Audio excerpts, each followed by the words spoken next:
Today's episode is brought to you by The Baby. We've got to go see The Baby. It's high noon.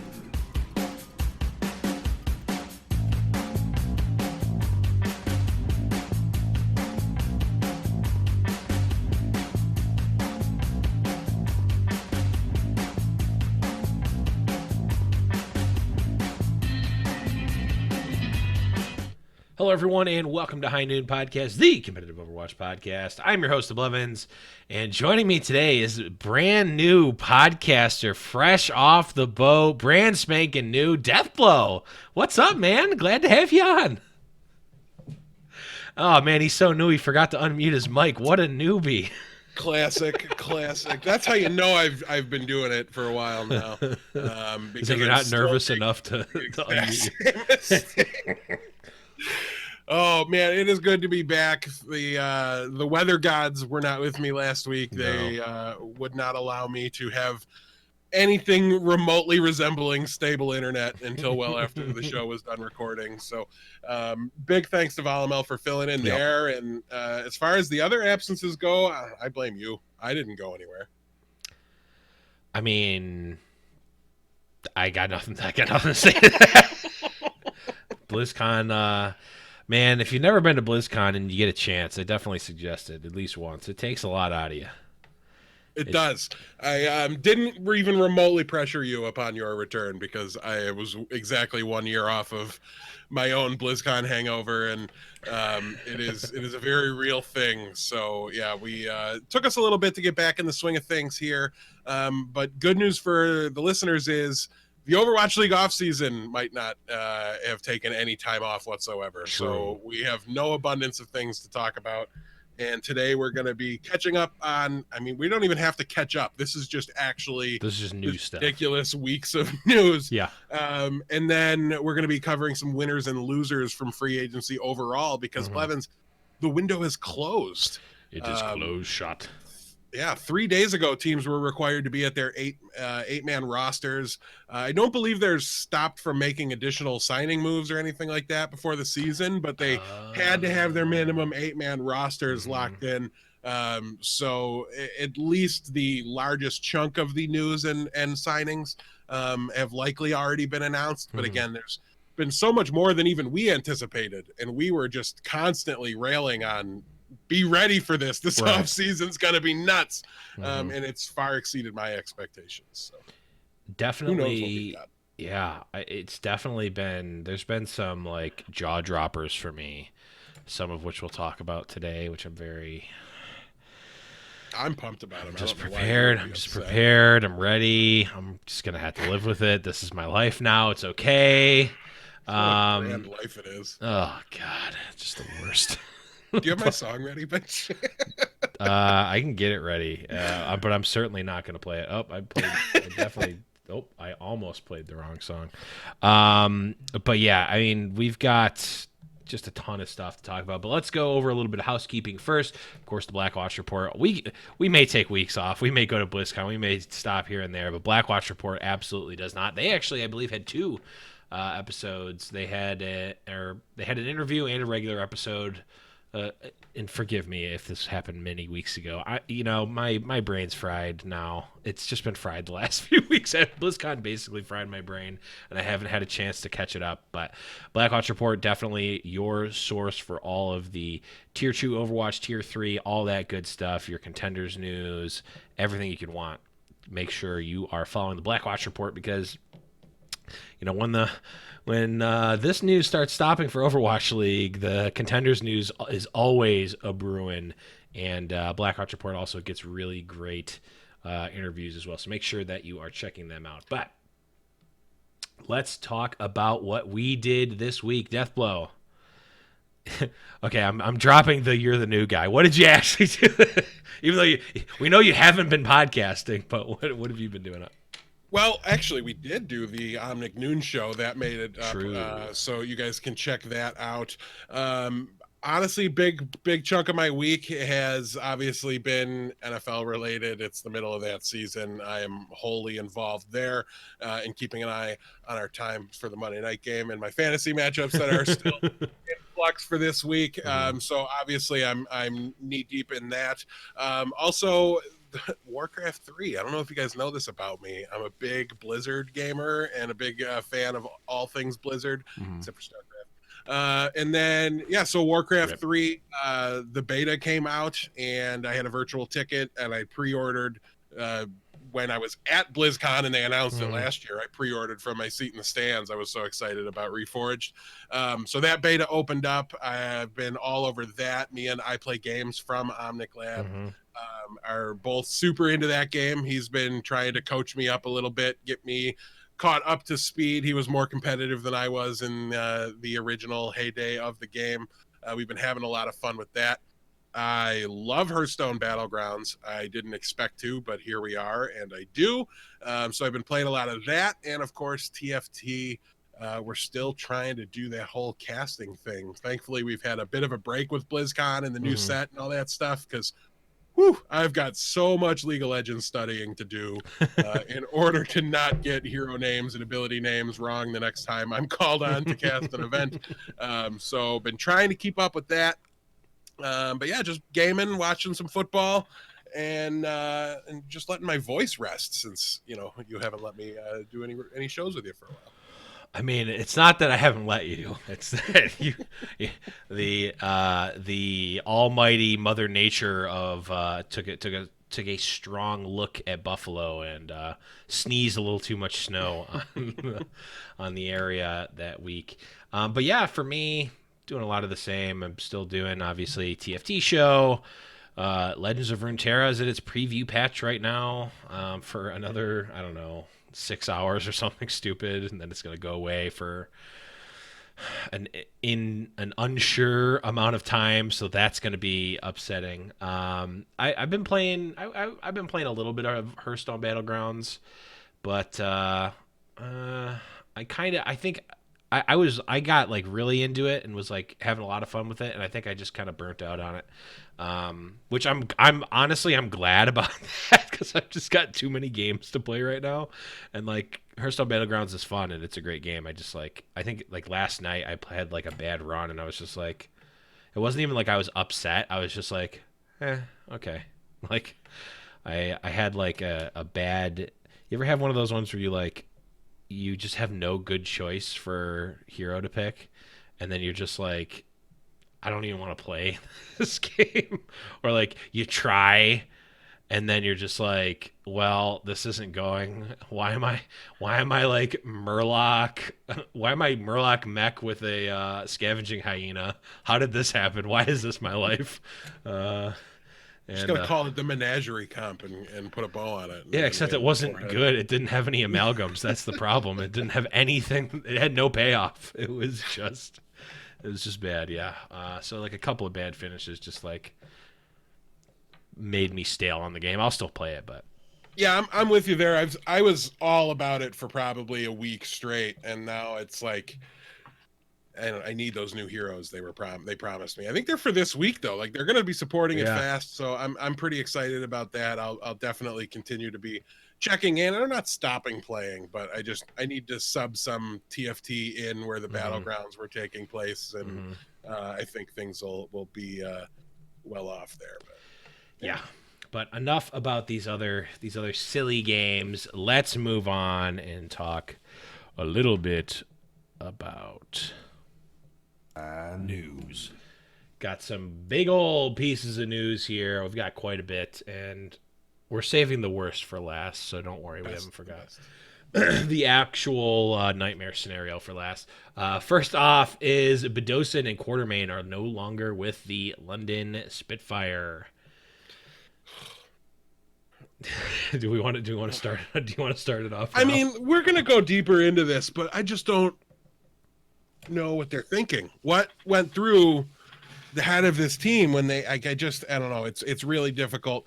They had 3 players to me that were locked and loaded, unstoppable, build around. Like as long as you have them, you have a chance. You're competitive. You're never going to be bad. And Gesture and Profit, right? And now they're all gone. And I don't know what you do with your London Spitfire jerseys now. I don't know. Buy green paint.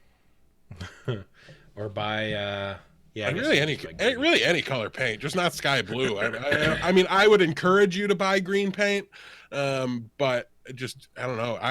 I would run far and fast from that team, and I'm not one to say like encourage people to run, unless you're like a native and really locked Right. down. But I don't know. We say this without knowing what they're doing, right? We do know a couple of their additions. They're in a some of those signings would be much better if they weren't replacing the people they were replacing, right? Like Bernard off tank. That would be great. A lot of teams would be super pumped to have him and super hyped, but like you don't have Fury anymore. So it's not a positive anymore. Right. It's going to be almost no matter what the roster ends up being for London, it's going to be really hard to swallow because of what they let go. But yeah, this is just another one. They're clearly in complete tear down rebuild mode, and that includes the support line. So yeah, rough time to be a Spitfire fan. Sorry, Karen. Yeah, I mean, I feel like most of the people who, I feel like if you are a Spitfire fan, season 1 or season 2, unless you were from London or like a fan of the team before they became the Spitfire, like, what were you really doing there? I mean, I don't want to jump to any bandwagon conclusions, but I mean, why would you really want to be a London Spitfire fan? Let's be honest. If you weren't there season 1, stage 1, when it started, then you probably hopped on a bandwagon, which is I was gonna say which is fine, but it's not fine. No. Pick your team for a good reason. Like people who work for the team. But yeah, man, that's tough. It's things like this. I mean, this is almost a bigger a bigger discussion to be had. Is like, this is why you like have your allegiance to the team and not to the players, because like stuff like this is happening right now and is going to continue happening. Like, if you're a huge Gesture fan, you bought a bunch of London Spitfire merch and like you became a Spitfire fan. That's great if you're still a Spitfire fan, but if you're following Gesture, it's like, what are you going to do when he retires, right? Like, I've kind of done that with like LeBron James and some other players, like Shaq before. Like, I never really cared what team Shaq was on. I was never like an Orlando Magic fan or an LA Lakers fan. But like, I liked the players. And then when they retired, I kind of like, I also never considered myself like a super big basketball fan either in terms of the NBA. So like, this is like, it's really hard when, unless you're like a diehard London Spitfire fan. And if you are, you can be upset right now, but you can still like love the team and root for the team and want the team to be better. But it's the ups and the downs that make you a fan, I think. So this is harder to swallow because how young the league is, right? How young everybody's fandom is, and right. It's one of those things. I joke and I say you should leave. You should never leave. You should never be a bandwagon fan. If you're with London, you should ride or die with them. But it's got to be a really tough time, and we're coming from that traditional sports perspective, and things like this do happen all the time. Players just up and leave, and free agency happens, and whether the team lets them go or wants to move on, or the player does, it doesn't hurt any less. But it does get better. These guys they're bringing in do have a lot of talent. We don't have any announcements for them today, so it might be a little hard to remember it just watching Badosin walk out the door. Right. Yeah, it's a tough time, but better days are ahead. I don't know. You didn't want to repeat last year anyways, right? Like, that's kind of how you have to look at it. You didn't want a repeat of season 2. You're trying to get season 1 back, and that roster kind of lost it a little bit. So yeah, hopefully they can find it with some new names. Plus, like, if you do repeat season 2, you're certainly not getting the same sort of bang for your buck out of Prophet and Gesture and all these guys, honestly. So sell them while they're as high as they're going to be, right? Because the chances that they're going to repeat season 1, very, very low. So yeah, no, I like it, and I think like sticking with the team is it builds your it builds your sort of devotion to the team and to the league too. I will say there's still some buffer period, right? Because like theoretically, there at least are rumored there might be new teams. Not this season, but in the future, like Mhm. in the fullness of the league. This is not the end game here. So like, yeah, new team comes out, maybe you like them, kind of like we did with Toronto. Like Toronto didn't exist season 1, so we didn't have a home team, and then they make a home team for us. Are we supposed to just be like, well, guys weren't here season 1, sorry, bro?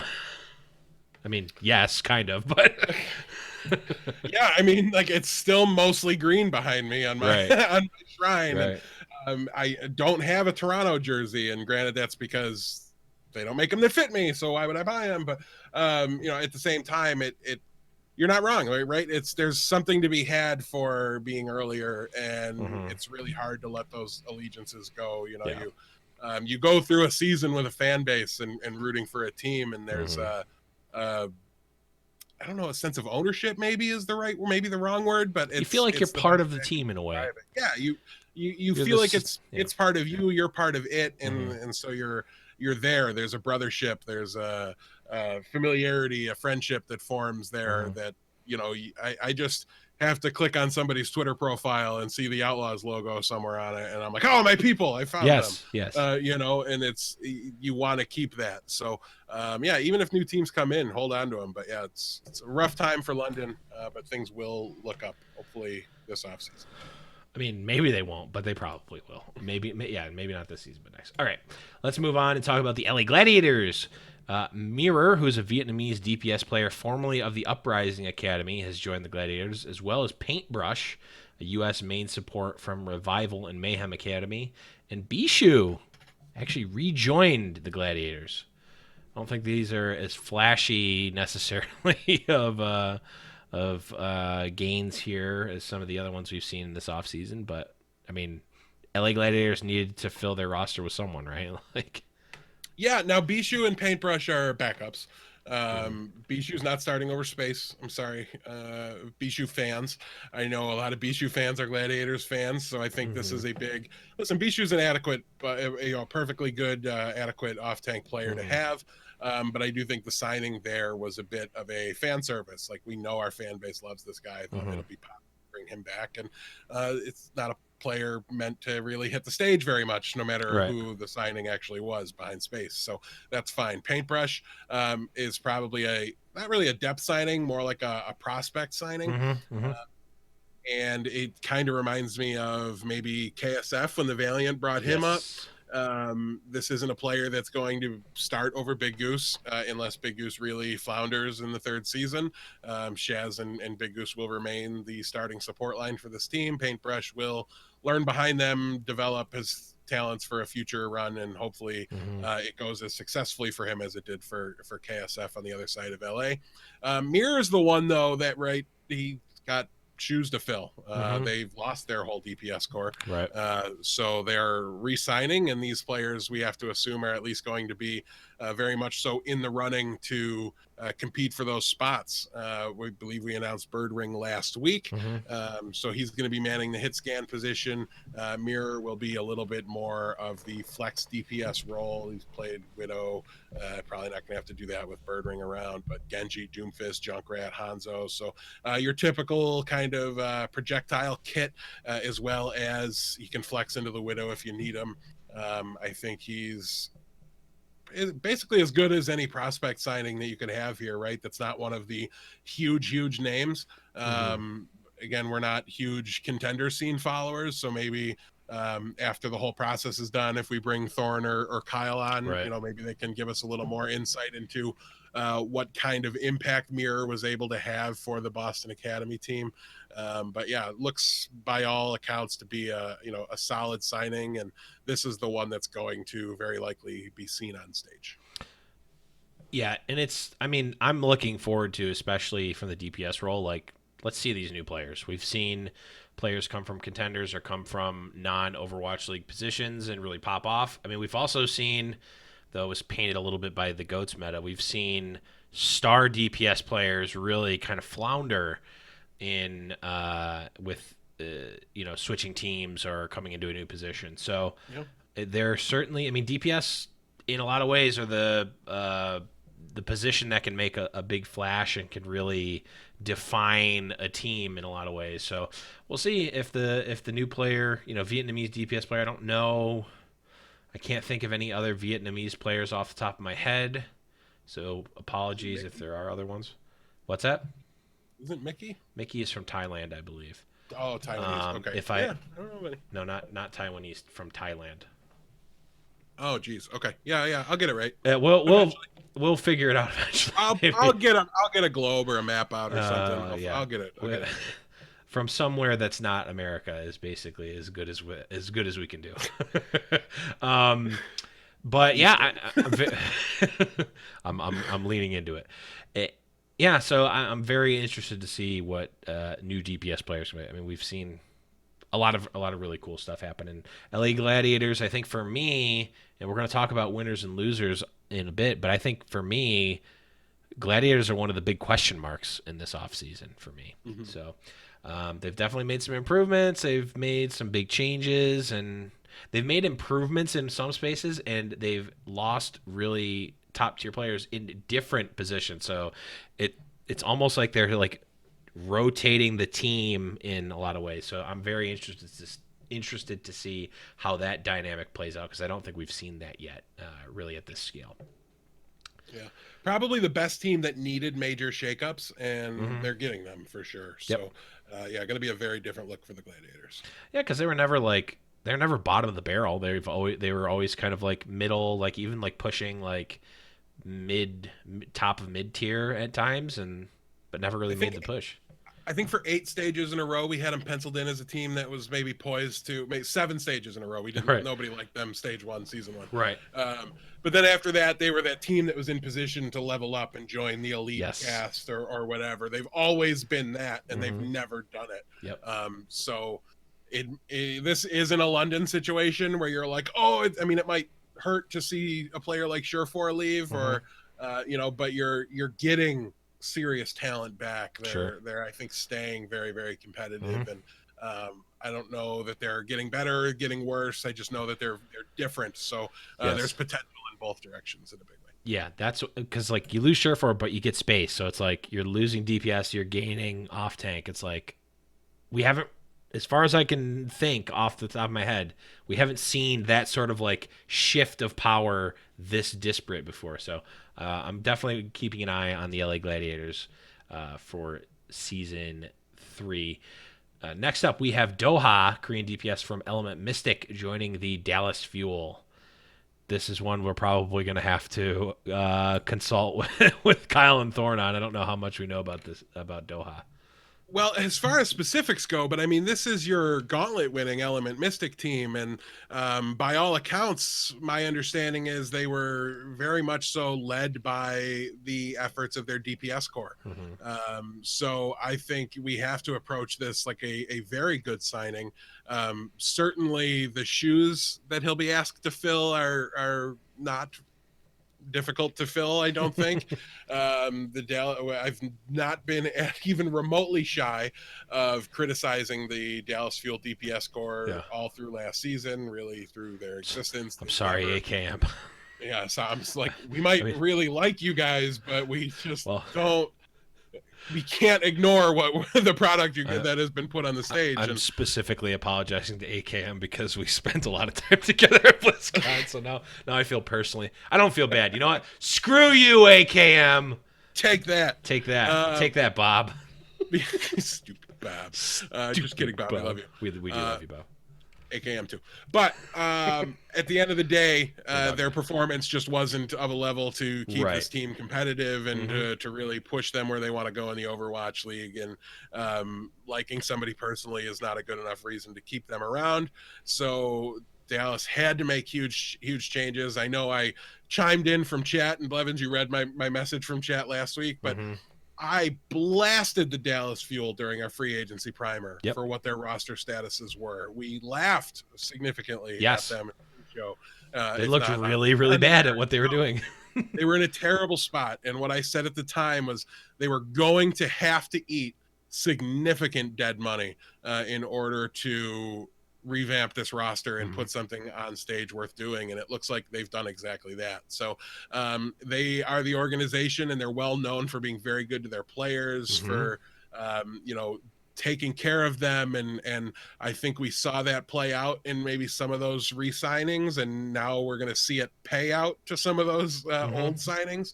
But at the end of the day, if you're willing to do that, then fans have no reason to complain. Like, the only one that can be mad about handling things that way is Hastro, because it's his money. Right. So if he's fine with it, then fans are fine with it, and it's going to be fine here.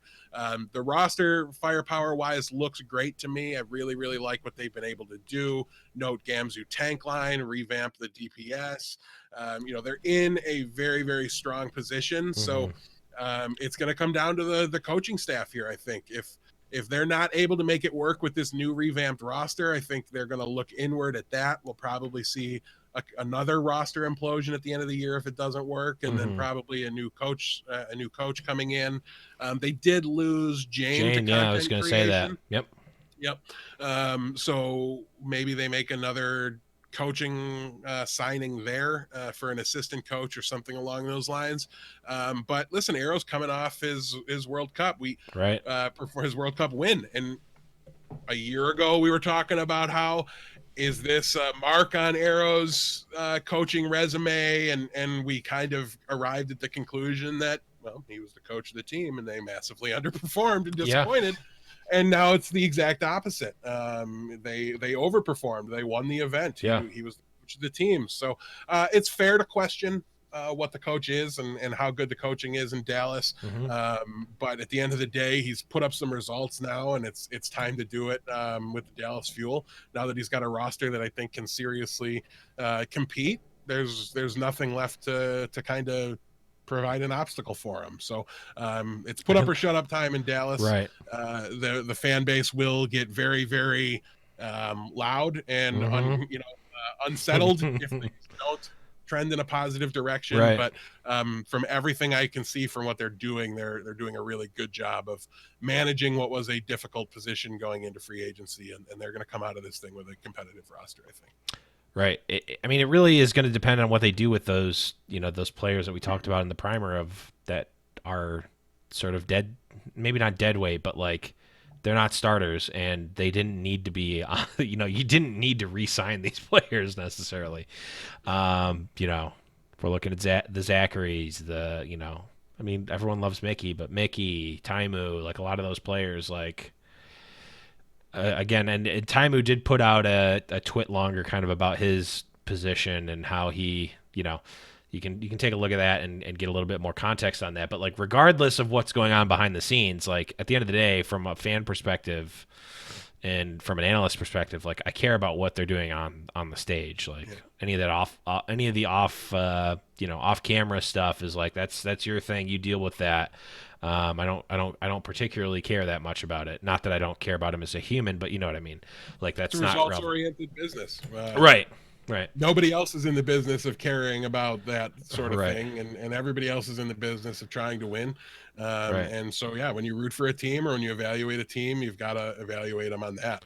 How well positioned are they to succeed? So, for what it's worth, I think rightly so, really lambasted them in the primer, and they've taken the steps. So kudos to Dallas Fuel, and blame where it's due and credit where it's due. Exactly. Well. Yeah. And what more could you want than having a less than stellar performance at the World Cup in Aero? We put the blame, again, I think rightfully so, on him, at least part of it.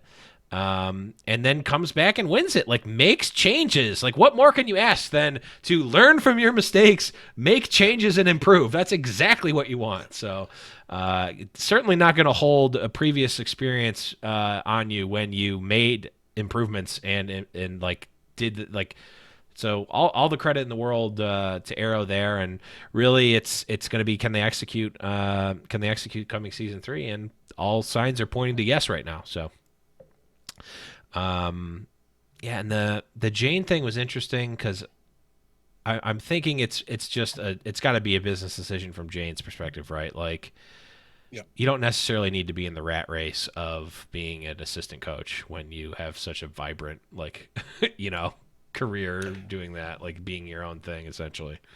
Yeah, and I also got the impression that he didn't. This isn't a Kai situation. I don't want to. I don't want to make it sound like I'm Mm-hmm. making that comparison. Where I don't think he enjoyed the pressure, the Right. attention, Right. the coach gets you within the league, and I think he much more enjoys being that content creator Right. role and just people aren't mad at you and anytime you lose and Mm-hmm. people aren't blaming you when they have no idea what's going on, and that's got to be incredibly frustrating and Mm-hmm. annoying to deal with. And if I had to guess, I'd say he would just rather. I mean, he still gets to work for the same organization, Right. right? So if he loved Tasmo, or not Tasmo, but Hastro and Yeah. all the, I think Tasmo's over there too, right? But if he just loves the people he was Mm-hmm. working with and just didn't like the way it made him have to interact with Right. fans and all that stuff, then this is, I think, perfect for him. And from my perspective, I really missed Jane's content being Mm-hmm. out there and watchable on YouTube. It's Sure. so good for the game, for people learning the Mm-hmm. game, the Mm-hmm. health of it in general, that it's hard for Yes. me to look at this as a negative, especially when I don't really care if Dallas actually succeeds or not. Yeah, for sure. And I mean, even if Jane is a good coach or a good coaching presence, and Arrow is also a good coaching presence, they don't need it. It doesn't necessarily mean that they work well together. Not that I'm saying that they don't, but like you have two strong-minded and smart people working towards the same goal. It's not necessarily going to gel, right? It can be the oil and water sort of situation where they don't mix. And again, nothing leading me to believe that, but it might not have been a synergy there necessarily. But let's not go too deep into that because I don't have any clue about what's going on behind the scenes. Let's talk about the Atlanta Reign. Edison, Korean DPS from GC Busan Wave, has joined Atlanta Reign, and Sharpie or Sharp is it Sharp? The way it's Just spelled makes me look like it's Sharpie because the P is capitalized, so I'm calling him Sharpie. Swedish DPS player from Team Envy also has joined the Reign. Sharpie it is. I think Contenders Truthers are going to hate that. Good, good.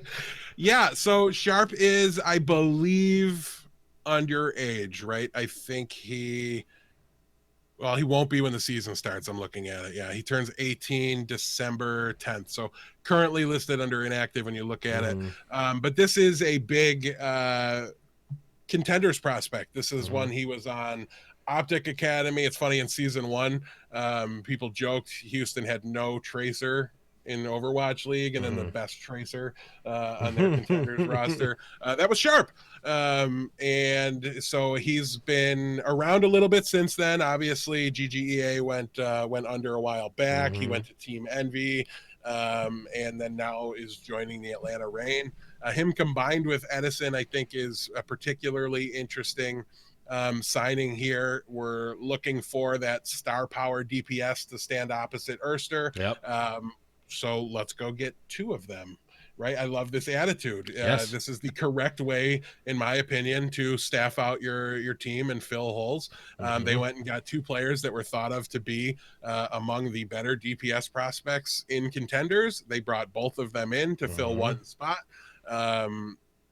One of them will prove to be better than the other, or they will share time based off of hero pool.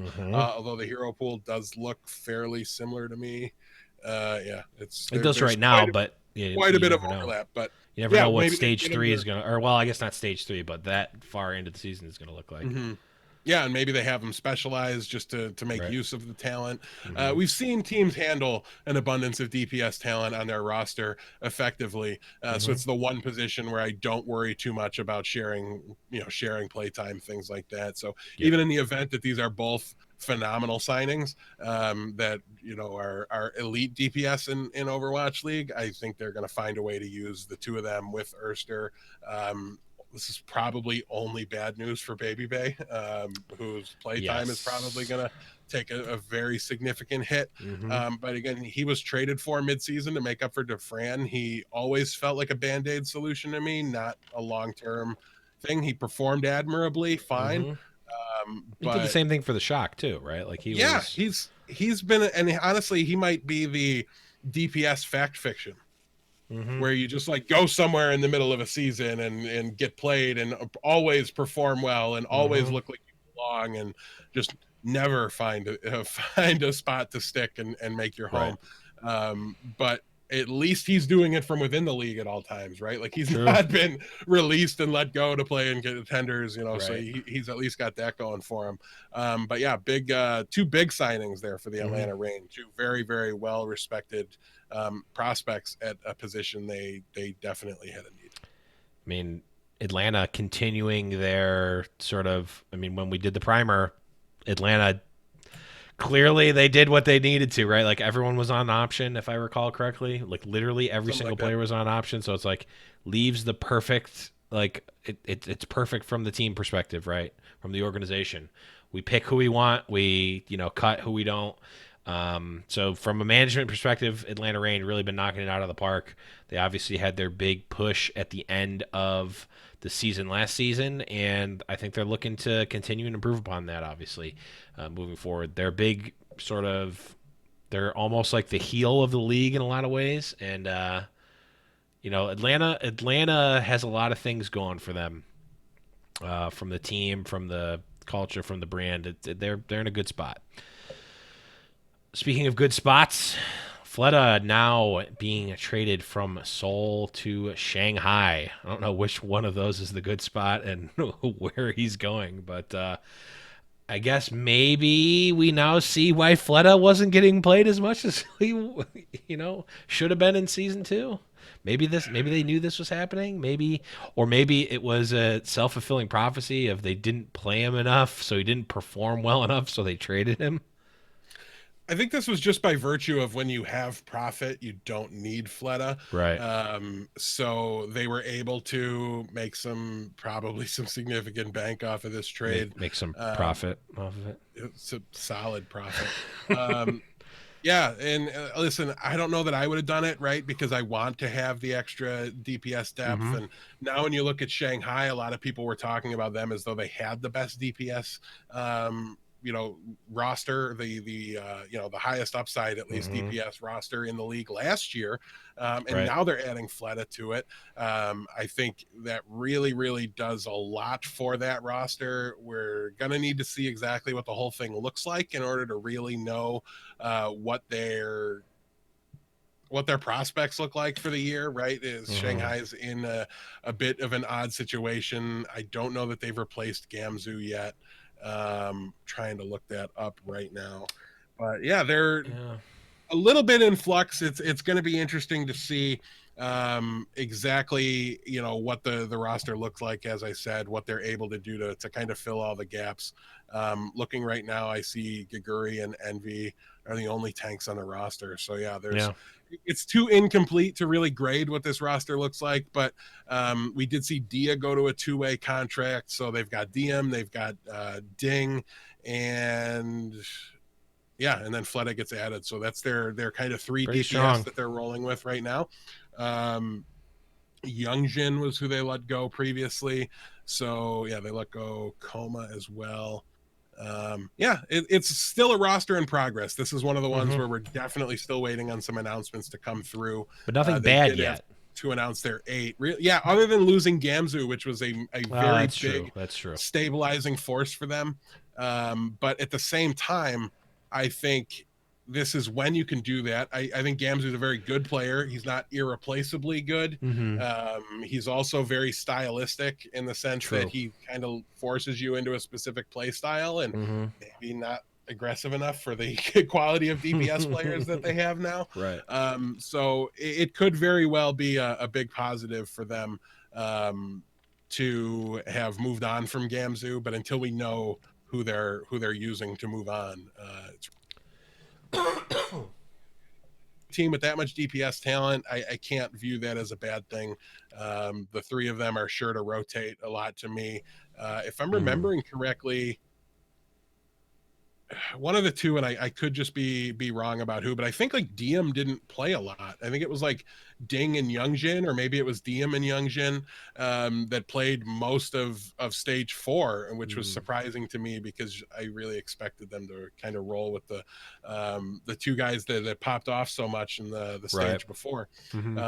But yeah, it's just overall their third DPS, in my opinion, got significant, like massively upgraded. So that's a positive, and then the roster as a whole is unknown. So, and this is just rumors, but J-Man in Twitch chat is saying that according to rumors, profit and gesture cost so much that they had to lose. They basically had to sell Fleta, which fair. Yeah, I mean, yeah, that makes sense. Like you got to make some moves to make some moves, right? Like. I like and it. You want profit more than Fleta, I think. So it's the you definitely want profit and gesture more than you want Fleta plus whatever else. Yes, which makes a lot of sense. All right, let's move on to the Vancouver Titans. Tizzy and Repel are both off of the Vancouver Titans right now. And there's another rumor. Again, this is not confirmed, but Bumper also released. Rumored to be released from the Vancouver Titans. Yeah, it's a curious move to see a team go from losing in the grand finals to firing their main tank, because Philly would have led me to believe that if you lost in the grand finals, you were destined forever to play that main tank to the bitter end organization. Right. But very surprising to me if the rumor is true and they're both gone. You would think, hey, if this was a position they thought they can upgrade, of all of the positions, I think it was the one where they certainly could have upgraded. Tizzy was fine all through the playoffs. Bumper had so many ups and downs, it was really hard to know if he was a positive or a negative. But overall, the team performed very, very well with him in there. So you'd expect them to keep one of them for that insurance that, okay, we can at least stay the same. Right. But they must not want that. The other half of that rumor is that the sheer immensity of the signing that they will be bringing to replace their main tank situation will create a long, narrow opening or line of breakage made by cracking or splitting, especially in rock or earth. So I see. I let you guys decipher that super complicated puzzle to figure out who they might be bringing in. If that is true, I think it's great. I hear it's a very handsome smashing of rock formations. Honestly, it's probably the most handsome of signings that they could have possibly made. Assuming it's true, we'll wait to go too in depth on that until it happens. But yeah, it's definitely curious that they're at least even rumored to be getting rid of both of them. Curious to see how the rest of the roster took that news when when they were told, hey, we don't have a main tank anymore, so good luck. Yeah, scrims on Wednesday. That's that. You know, in the other situations like Gladiators or Shanghai or Spitfire, it's like we're taking a performance, and you know, if we just say if we keep things the same, we're gonna get the same exact performance again. If you're a Shanghai, if you're London Spitfire or an LA Gladiator, it's like, yeah, we wanna improve upon this. Everyone always wants to improve, but we want to change this. We wanna do something to actually jump up some spots, right? For all intents and purposes, in a lot of ways, there's not much in terms of improvement that the Titans can do, right? They needed to beat one additional team. Yeah, they lost 4 times all year. Yeah, one of them was the grand finals, and based on that, they've blown up their main tank position. You know what I mean? Right. And on top of that, you have Harsha stepping away, right? Because coaches unsuccessful, assistant coaches on successful teams get promoted. They move on, become head coaches. He brought one of their bench players with him, Repel, which we just talked about. Spoiler spoiler to one of the Houston announcements later. So you're already by default getting worse because you were successful, and that's the way sports works. People pillage from you. That they take greedily from your roster and your coaching staff. Yes. So yeah, really, really interesting to see them volunteering into this. And again, not interesting or weird that they would cut one of them and try to sign somebody that would be better. Interesting that they would jump in feet first without a life vest on into the tankless waters, and not really knowing what they're going to get. And even if the rumor's true, it's not like he's been reliable. What is he going to be, your only one? Yeah, that's how teams get Jaehong on main tank again. Just throwing it out there. That's how things like that happen when you're not prepared. So yeah, it's a gambit for sure. Like they're throwing the dice. Yeah, they're taking their chance. I like it, but I'm not. I like it from the I just want. Yeah, exactly. I like it from the I want to just. Sometimes you just want to watch the world burn. I just want to see what happens. And yeah, that is. No matter how you look at it, it is really risky business. And just as a general rule of thumb, if you're winning, you want to reduce the risk and reduce the variance as much as possible. If you're losing, you want to increase that variance to try to, you want to increase the variance of a situation when you're in with, teams that are winning compared to you. So this makes me think that I don't remember the actual status of the players, right? From the primer, but this makes me think that these players, they wanted out. That's what it makes me think, because from an organization standpoint, let's think logically. What reasons would you actually want, unless you for some reason had a read, or if you brought in if you brought in really good tanks that you were gonna build your team around? But why are you doing that? Why are you doing that when you already have the core of the team? You already have this runaway roster that has worked so well together. Why would you break that up from the organization standpoint? Why would you want to increase the variance and introduce these unknowns, even if they're known players? Why would you introduce, they're not known in your organization and in your team? Mm-hmm. Why would you do that? Other than from the organization standpoint, I can't think of a reason. I can't either, and I still don't. I don't think there is one. Other than sometimes people make mistakes. Gotcha. Vancouver, if you're looking for two analysts to work remotely for you. If nobody was there to tell you that you should have just kept Tizzy because it's just safer, right? Because you can win with him, and then you can switch if your new guy doesn't pan out. Then give us a call. I'm gladly collect the salary to just silly check your decisions. I'm fine with even if they're not starters, or even if you bring on some prospects, maybe it's a money thing where we're gonna get rid of these guys at prime value, do some prospects, and plan out for. I just don't know. I don't know. So maybe there will be something revealed that will paint a little more context to this, but right now it's a complete mystery to me. If you guys have any ideas, hit us up in Discord, because I just don't. I got nothing. But enough about them. Let's move on to talk about the Guangzhou Charge. Neptuno has joined the Guangzhou Charge, and Wea was called out from Guangzhou Charge's academy team to join the roster. He's most recently the Chinese player. The Chinese player was a flex support, but also previously an off tank as well. So almost like a complete flex player. And then Krong, Korean off tank from O2 Blast, has also joined the Guangzhou Charge. So a lot of moves from Guangzhou. I'm a big Neptuno fan. You guys know that. I love the Battle Mercy. He's an above-average Lucio player, and he's one of, if not the best Mercy player, just by sheer impact and ability to impact the team fight with his certainly aggressive for style. damage.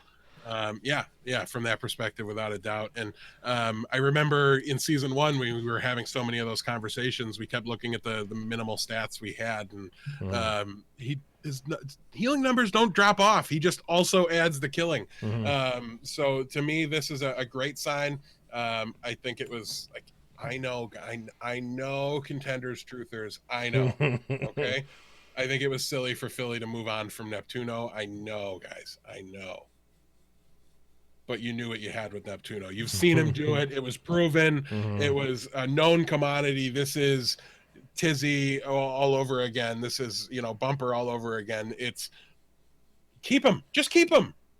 Right? Like if Funny Astro wasn't great, then you can just go back to Neptuno. And listen, there's more X factors that can really hurt some of these contenders players coming in this year with the traveling and all the extra stresses and pressures that are put on these guys.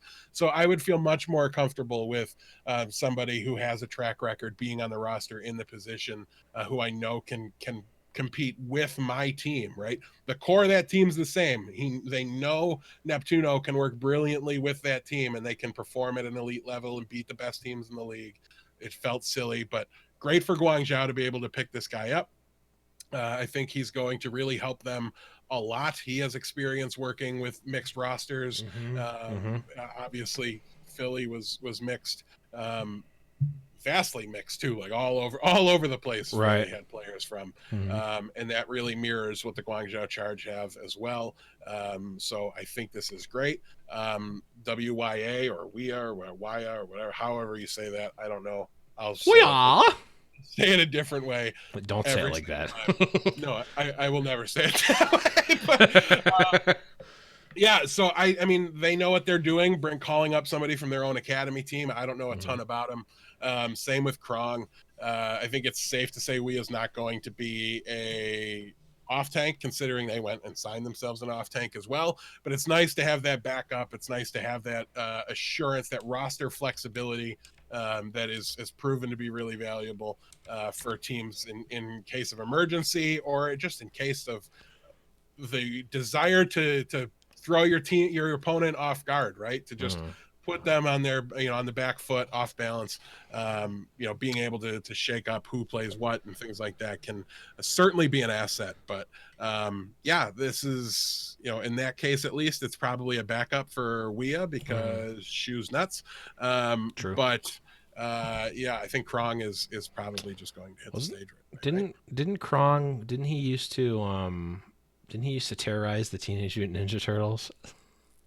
Oh, wait, that's Krang. That's Krang. Sorry, that was a different. It was close. I was like, I think so. It's Krang. It was Krang. I looked it up before I made the joke. We must destroy the turtles. That's the last Krang impression I'll ever do on the show. But let's move on to this is where the depression kicks in for me, and the exuberance and joy. Christmas comes early for Deathblow. Also trolling. Yep. Hotba has joined the NYXL, which don't they have like in one of the best and of itself in the world? Is not the worst thing in the world. But if well, hold on, Evans, don't they? Isn't their off tank like one of the best off tanks in the world? I can mute you at any point in time, and I will. You can, but you won't. Not on purpose. I'll do it. I'll mute myself. Yeah. History has shown. I'll take care of it for you. If I can think of like mediocre incarnate, I'm thinking Hotba. This not signing even in particular mirrors another one that we've kind of already that I mentioned earlier, right? And that's like Bernard going to London. Like a lot of teams would be really lucky to get a prospect like Bernard and to be able to bring somebody that talented in, and can it work? And now it's just a matter of who he's replacing, and it's like, can he live up to Fury? And Hotba's been great, and Hotba is it. I'll say this for New York's sake, right? Something we just talked about with Guangzhou, and the value of bringing in somebody that what you're getting, right? That can perform in the environment versus the competition that they're going to have. Hotba's certainly done that.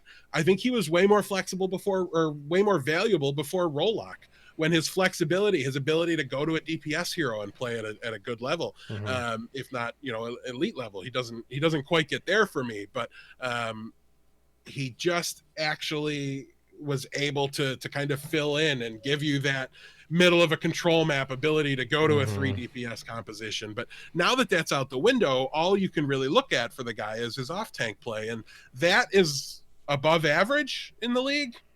Very good. It's not Meko. It's not.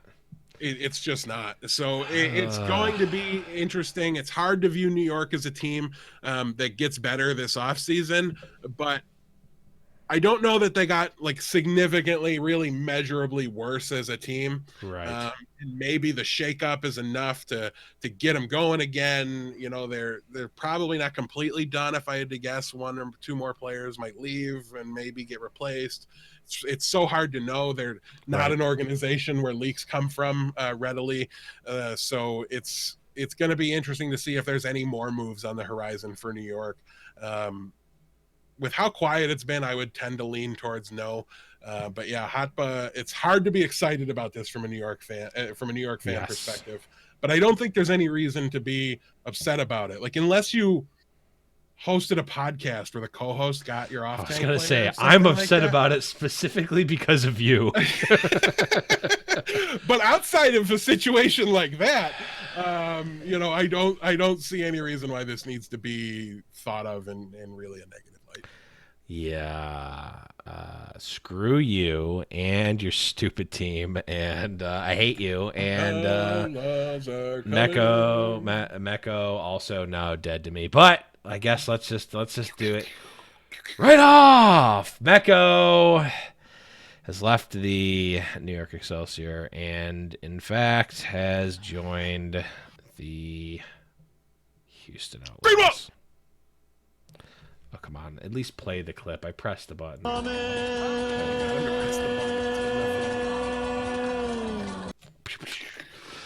Oh, God. Yeah, no, that one hurts. Also, Repel has joined the Outlaws. But, I mean, this is the big one, right? This is the big boy. And listen, it can't be mentioned without pointing out that the Outlaws sale has been finalized. They're now owned by the Beasley Media Group.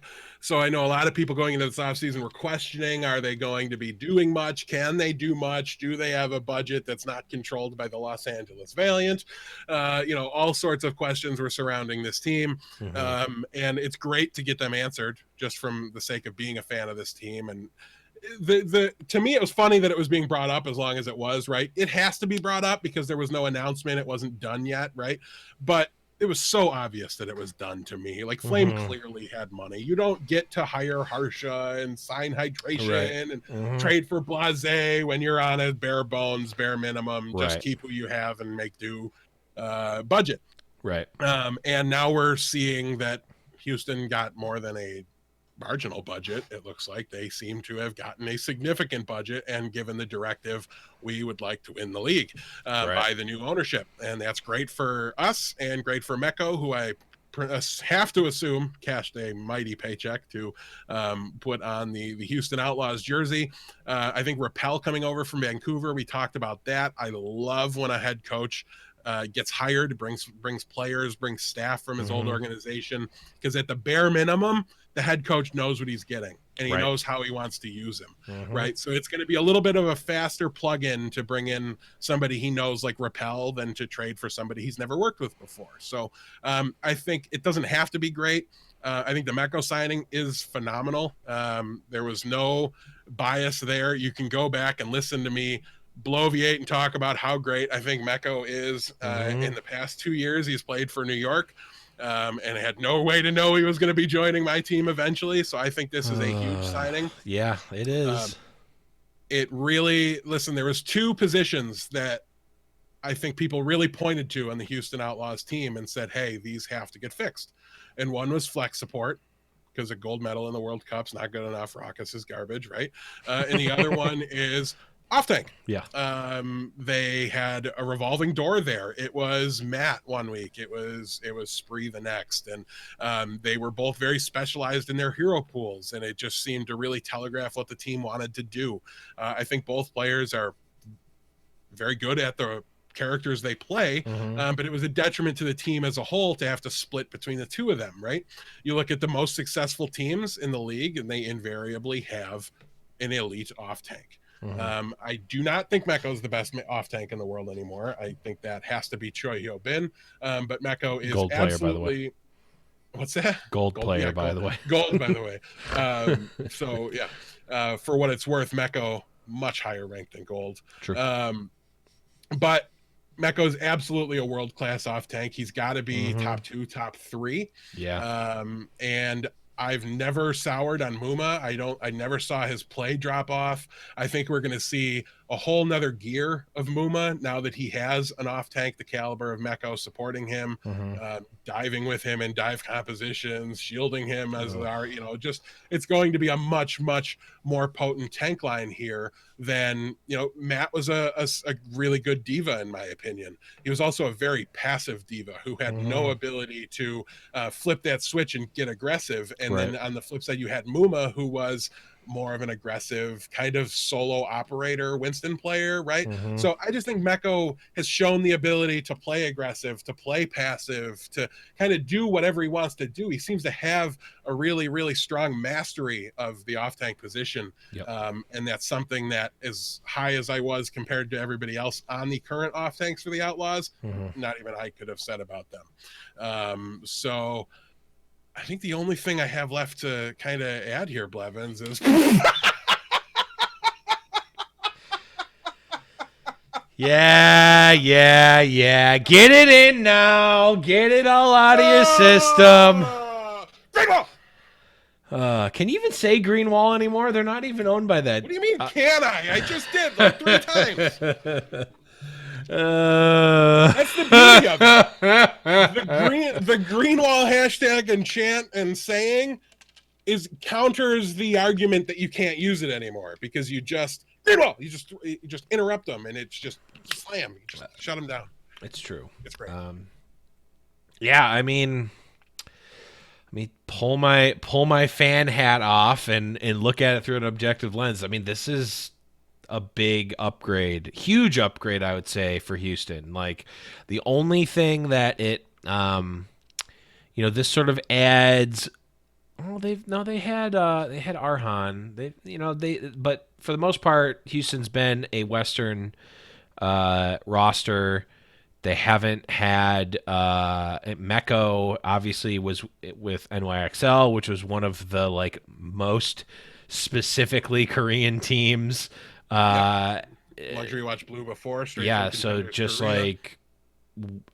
Meko, if I recall correctly from some of the outside of the game stuff, knows some English, but and obviously being essentially working at a U.S. company around a bunch of people speaking English all the time, maybe it's picked up some, but that's the only thing that is this isn't 100% just a perfect key him in, lock and loaded, amazing. It's there's maybe going to be some culture changes a little bit, and then also the sort of language barrier might be a thing potentially. But even that, at this point, I think we're past that in a lot of ways, at least from the in-game perspective, because they queue up with each other. It's not there might be people who are friends with each other and whatnot, but it's not like Meko, this is the first time he's going to be playing with people who only speak English, right? It's not, so that's the only, I'm grasping at straws here to try to find some sort of negative to take you down a peg, but I can only find a little bit of something maybe. Well, but listen, my excitement, my exuberance, my obnoxiousness is not going anywhere, okay? But allow me to put this into perspective a little bit as to what this actually means for the team. And real quick, I want to read a tweet from Flame about Meko being on a mixed roster. Meko's proven himself time and again in Overwatch League and was very interested in joining an NA team, viewing it as a new challenge in his career that he wanted to overcome. Super excited to have him on board, and I'm sure it will be the start of something great. So apparently this was something Meko wanted.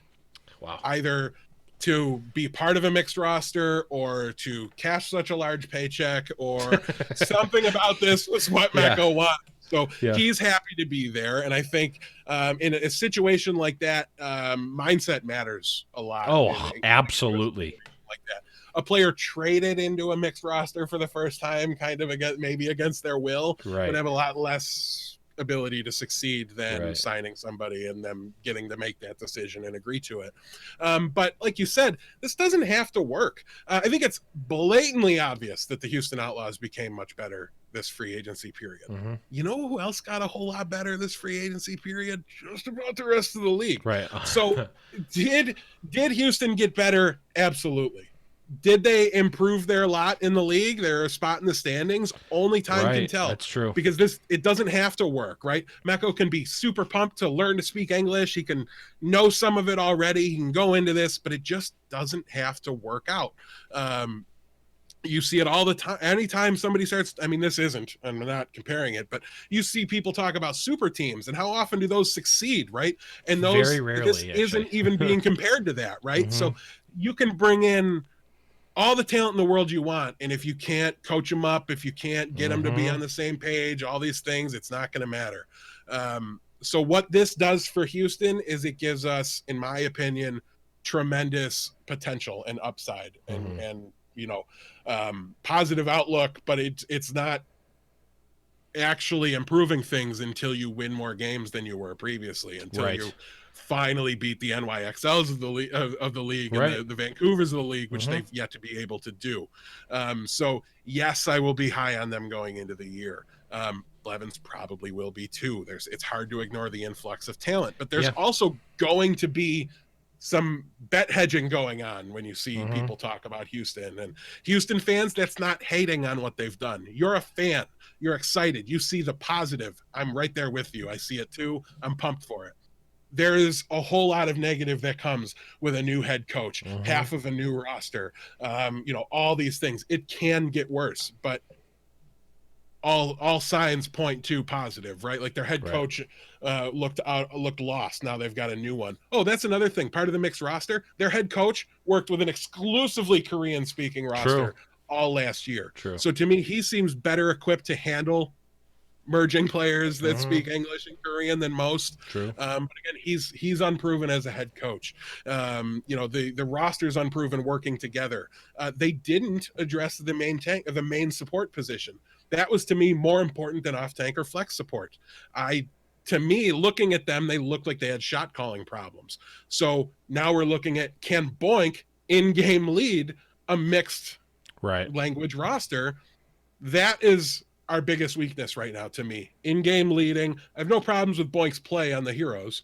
He's very, very good to fine. Okay, and you don't need to be elite at every single position on the stage in order to win and be an elite team. But you have to have strong in-game leadership. So that to me is the big challenge here for Harsha. Can he get an in-game leader ready to go? I don't care if it's Jake. I don't care if it's Boink. I think it should be Boink. I don't care who it is. But there's an absurd amount of DPS talent on this team. There's no heroes in the hero pool of Overwatch League that isn't covered here, right? Like every year they've had a fatal flaw. No Brig Season 2, no Tracer Season 1. If you had Blase and Hydration and there's a single hero left in Overwatch that you can't play, you've done something terribly wrong, right? So all the bases seem covered to me. It's a matter of making it work, of coaching them up, getting them together to play like the best team they possibly can. That's what's still unproven. That's why not everybody's going to be as pumped as Outlaws fans are for the moves that they've made. But you're not wrong to be pumped either. Like everybody's going to be right when they analyze Houston, because it can go wildly in either direction. But now it's just nice as a fan to see they have that capability, that upside, that potential to be in the grand finals next year. I didn't want to go into another year where I was like, I think this is a good playoff team, but I don't see them being much more than that. You know, like that was hard to go into that season and then not even be right about it. Was another story altogether. But yeah, now we can go in knowing there's the upside, there's the potential. You know, you've added superstar level talent to the team to go with what was already here, which I think was there. So now make the most out of your new support core. Get your Korean players working well with your Western players, and I think Houston can really, really be a team to rival almost anybody if it works out. They definitely, I agree with what you said. They definitely have made huge improvements here. They've made improvements in the roster. They've made improvements from a morale standpoint from the ownership. It's like, yeah, we're willing to spend the money. We're willing to invest in the team. We care about the success of the team. That's awesome. There were many points in the last 2 years, Death, where I don't know if you could say that about the organization. And in fact, you could say the opposite in a lot of cases. So very good from that point. After Optic sold them, their owner was actively rooting for them to lose so that the team they own and were going to remain owning would succeed. Like, right? It's I mean, what does it do for you other than feed a us versus the world mentality, right? Like your coaches can say, nobody wants to see you succeed. It's us and our fans, and everybody else wants to see you fail. That's a rallying cry, but it's also when it's true, right? It's like a Weathers pretty big blow, right? Yeah, it's hard to succeed in an environment like that. So hopefully everything is better now. Yeah. The only question is, are they enough better than everyone else's improvements to actually change in the roster or in the standings? But we will see that as the season progresses. But let's move on here, and I pressed the button. I'm blaming my computer now. Oh, let's break it. Got there. Let's talk about some winners and losers here, and we're pushing time here, so maybe we go a little bit quicker through this. We'll just give the arrow up, arrow down. We basically already told you a lot of them. Some of them weren't covered. And I've given most of my supporting notes here in the conversations of the individual pickups. Yeah. So we just talked about Houston extensively. So that's a big up arrow from us. They're a winner in this offseason. You know, a lot of big changes. Obviously, we just went through that. No real question here. Another winner that we talked about a bit this show, Atlanta. I mean, we talked about it in the primer. They were in the best situation from an organization standpoint. They've made some prospect pickups. They're still, they haven't made any, as far as I can remember, any huge cuts to their roster. They've just been adding, and they've got some prospect talent, which you want to see. You don't want to just, from a fan perspective, you don't want to just run it. It's like, just run it back. Even if you're the number one team, it's like, well, how long can you just run it back and win, right? If everyone else is improving and you're staying the same, like, how long does that last, even if you're the best team by a wide margin? So seeing some changes, making improvements, Atlanta in a really good spot, like we talked about before. And then one of the other winners that I think we want to maybe spend a little bit more time on because of our personal fandom is the Toronto Defiant, which we haven't talked about as much this episode, but they have made, arguably, I mean, before this Mecco signing, and I guess the profit gesture, they are in the mix of like the biggest, most impactful signings, I think, for their team. Obviously, Surefour being such a huge one here, and then we also saw Nevix and Beast Halo and just agilities, Kareev, like, the list goes on. It was a top-down rebuild. They reset everything, and to be honest, I don't know that there's a team here whose off-season efforts are as guaranteed to succeed as the Toronto Defiant. Now, you might have to change the definition of succeed a little bit. Sure. In order to call it a guarantee that it succeeds, because this team was in the bottom of the standings. So we were rooting for them in stages 2, 3, and 4, just as hard as in stage 1. It was just a lot harder in stages 2, 3, and 4, because they just kept losing. So they're coming basically from the basement, trying to improve. That's very easy to do when you're one of the worst. You can really only stay the same or get better. And at the end of the day, the way they've built this team is they were able to take almost exclusively Canadian talent and make what looks to be a very highly competitive Overwatch League team out of it. So from a marketability standpoint, this team is a gold mine for their city of Toronto. Yes. The fans are going to love them. They will represent their country, their city, in a way that the other Canadian team cannot with its full Korean roster. Yeah. There's obvious pitfalls to this, in that we Paris. saw the Paris Eternal play for an entire season and how good region locking yourself can be. Now, I will say they didn't region lock themselves, and that to me makes all the difference in the world. What they did was they went out and found themselves the best possible Canadian talent to build around and signed what they could. Okay.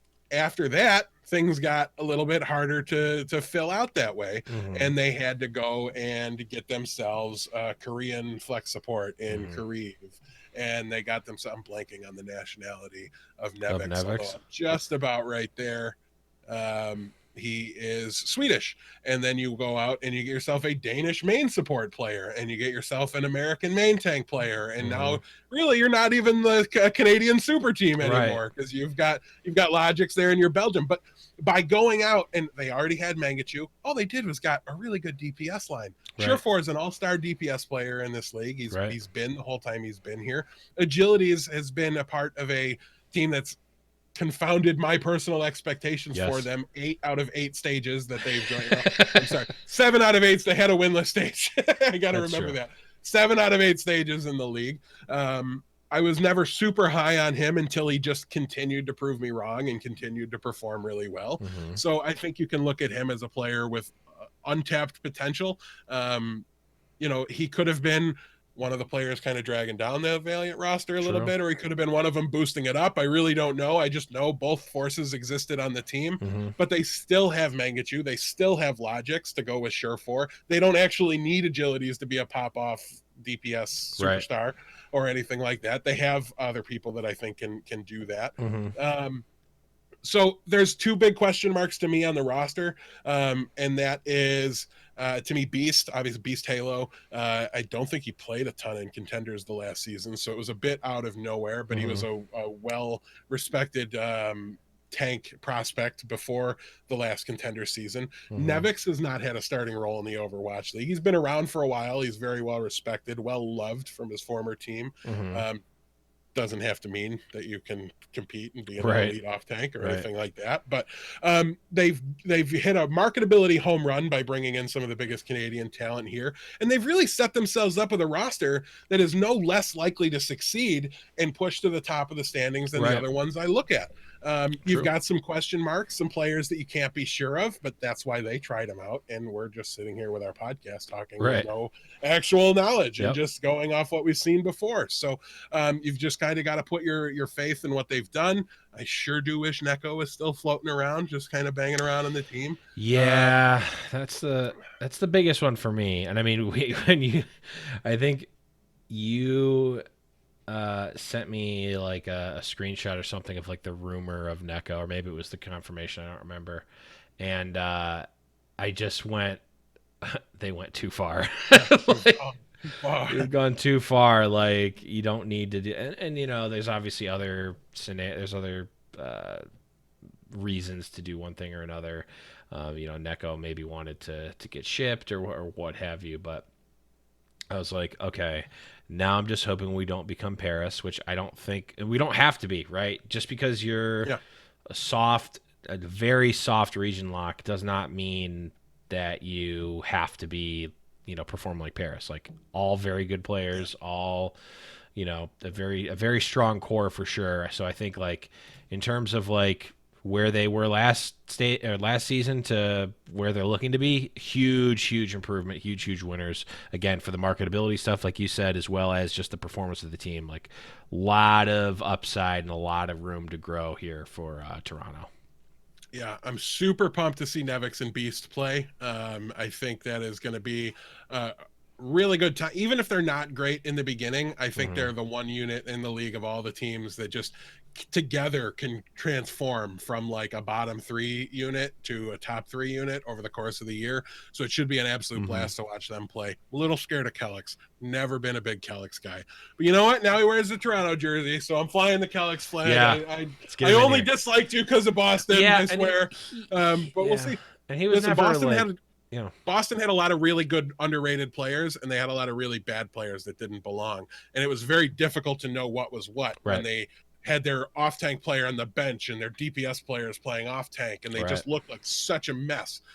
Kellex was there for the good times. He was there for the awful times, and everywhere in between. So he's not necessarily a negative but it's just, it makes me a little nervous, right? Like, Jexy's in free agency, right? Like, somebody can just pick him up. Like, he looked pretty good to me. Yeah. Or I don't know, just pay $1 million and buy Massa off him, because I love that man and I want him on one of my teams. That'd be a good one. But yeah, I'm obviously biased, but also very, very in on Toronto right now and considering them a big winner.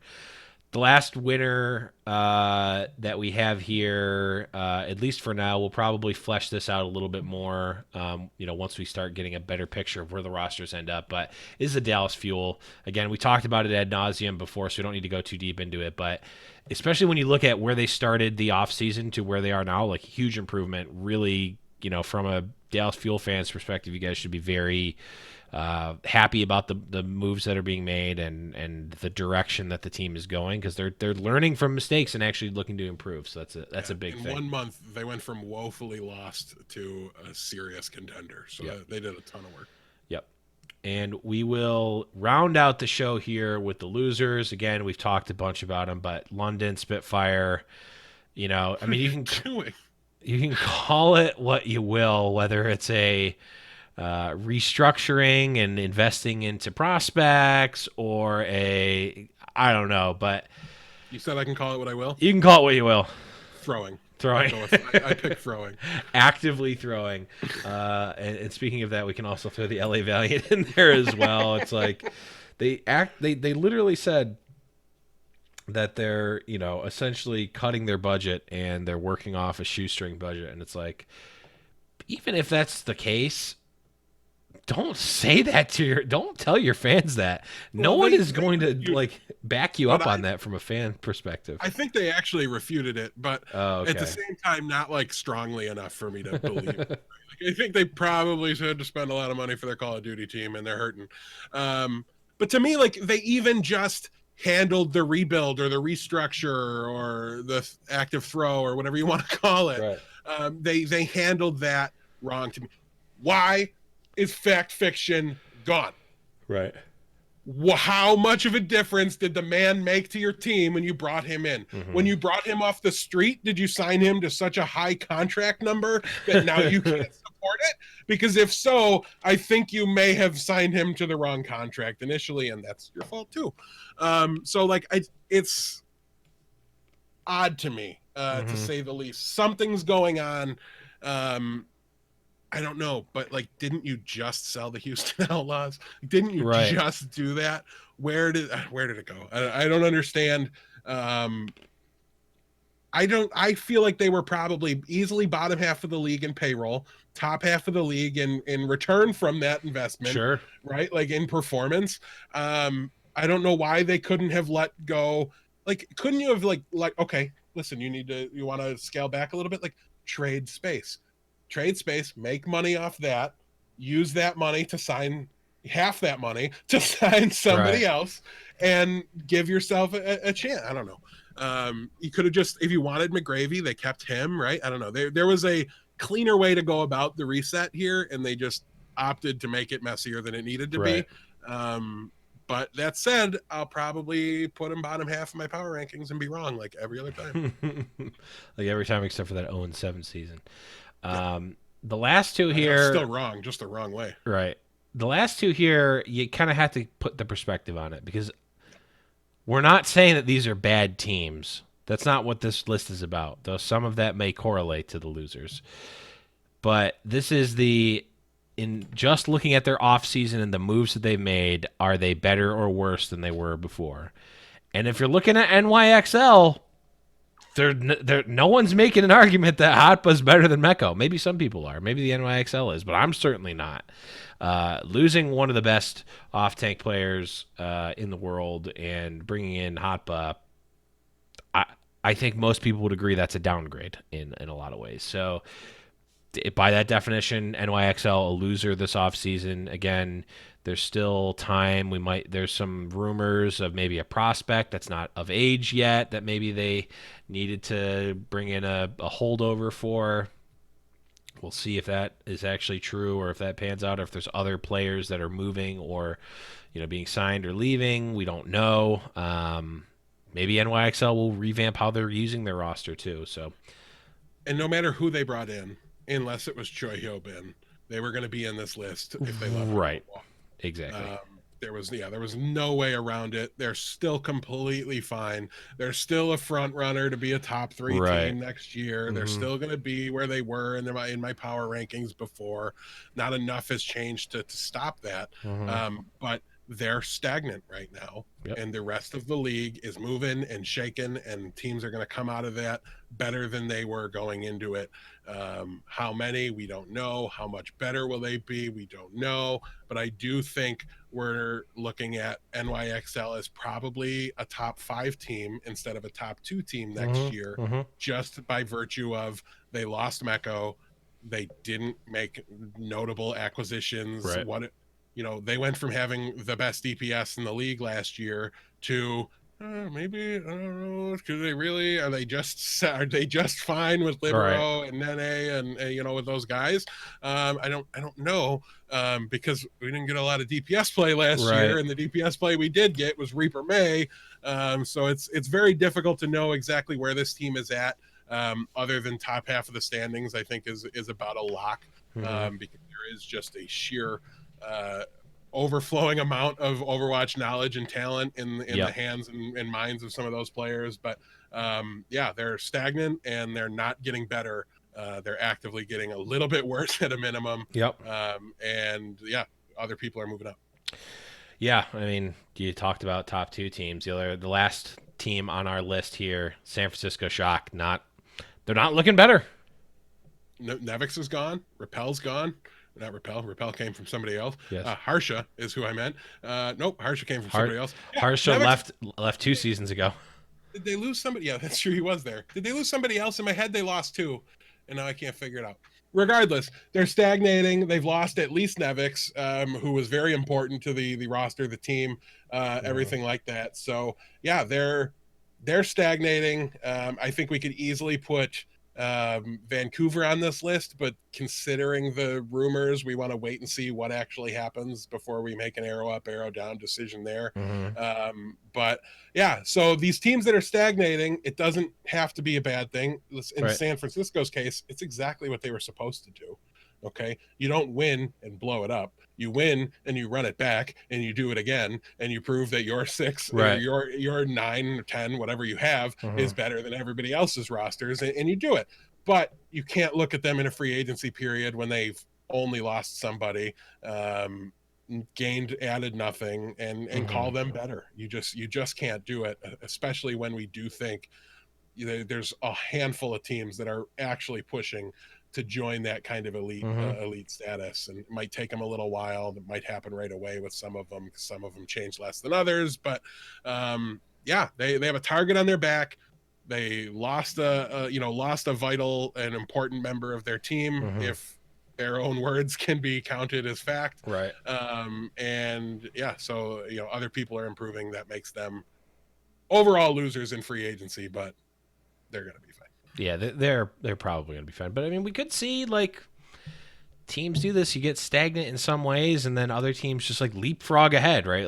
These changes that we're seeing, these massive changes, could be massive changes in terms of how good these teams are. Maybe something gels really crazily. So that's what's exciting about this next season, right? And we got the home and away. We got the home and away vibe too. So that's going to add a whole other dynamic. But those things are for a different show. Those are our winners and losers as it stands right now on the 18th of November, 2019.